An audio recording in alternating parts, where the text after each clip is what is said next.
My name is Nicole Franchino, and I will be talking about manuscripts and artwork from the Middle Ages. The artwork and manuscripts discovered are a great representation of displaying folk tales and some of the Viking tradition. A manuscript is described to be a book made up of handwritten pages produced on vellum or other parchment paper. These pages were bound between two boards to keep the insets protected. These books were more likely to survive than ancient scrolls stored in boxes due to weather conditions and traveling with their authors. Before the invention of the woodblock press in China and the rolling print press in Europe, these handwritten documents were produced and reproduced by hand.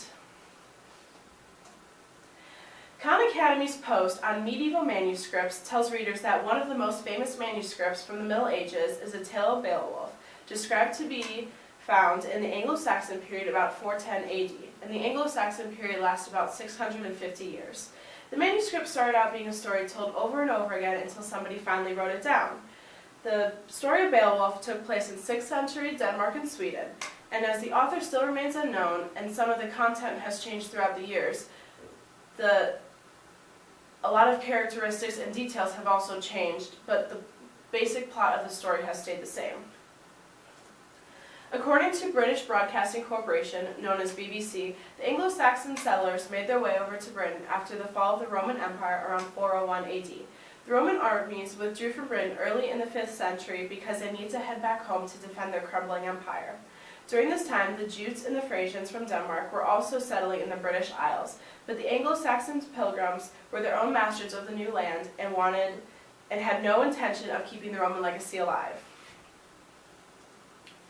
The British Library's website states that the Tale of Beowulf consists of a heroic nobleman who travels to Denmark to save his people from a monster named Grendel.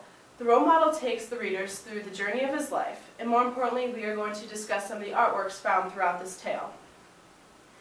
A lot of these artworks were put in place because a lot of the people from the Middle Ages were not able to read. The poem essentially consists of 3 parts, each being a different conflict. Grendel's domination of Harrowwood Hall, the vengeance of Grendel's mother due to Grendel's death, and the rage of a dragon after a thief steals a treasure that he has been guarding. The poem's overarching conflict is between close-knit warrior societies and the various menaces that threaten their boundaries. Throughout the poem of Beowulf, many different types of art come into play. This is where I was able to take some of the artwork and put them to use throughout the tale. I first chose the Sutton Hoo purse cover, and according to Fred Kleiner, the author of Gartner's Art Through the Ages, when a hero or wealthy citizen dies, he is to be buried in a tumulus filled with rings, brooches, and other jewelry. This is where the purse cover was discovered. Viking metalworkers produced the Sutton Hoo purse cover, and it was to be discovered in England in 600 CE. Originally, the purse lid was a cover for a leather pouch, which is now lost to time. The pouch once held several gold coins placed there by families and friends who buried the citizen. It is shaped into a kidney design and has details such as geometric patterns created from glass in the gold roping. The animal and human figures seen are abstractly designed to represent particular qualities of the Anglo-Saxons, representing power and strength.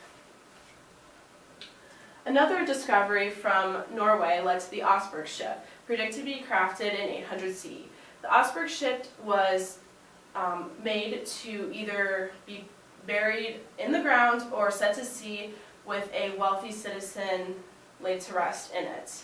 And according to Irish archaeology, written by the author Colm, in 1904, a remarkable archaeological site was uncovered in Osberg, Norway. It consisted of an astonishingly well-preserved Viking ship that contained the remains of 2 women, along with an array of accompanying grave goods. The posts of the ship consisted of 5 zoomorphic posts, or animal-style posts, all carved with different animal heads. In the Beowulf saga, a warrior lord was laid to rest in a ship filled with treasures, weapons, and armor. This could be compared to the Osberg ship found in Norway. These animal head posts were examples of excellence in Viking carving. The purpose of the animal head posts is still unknown, but with the open jaws, it suggests that they were intended to ward off evil spirits. The outside decoration of the ship consisted of an elaborately decorated bow and stern with an animal style, interlaced carvings of animals along the sides, and a snarling lion head post on the ship. Needless to say, the wealthier and more important citizen you were, the more elaborately decorated ship you had that you were buried in. In conclusion, the manuscript of Beowulf had many conflicts and adventures, but with all that, the story related to the period it was composed rather than being changed throughout the years. The main purpose of Beowulf, which was to entertain Anglo-Saxon people, has still been able to be a story we study here today. With all this information in mind, historians, archaeologists, and researchers can conclude that Vikings collected and even created many different types of artwork, whether it was from them raiding other countries and other ships to them creating it themselves. Without the correct preservation and the well taken care of purpose of the manuscripts and artwork from this time period, investigators would not have the opportunity to compile research about the Middle Ages. These are my sources. Thank you very much.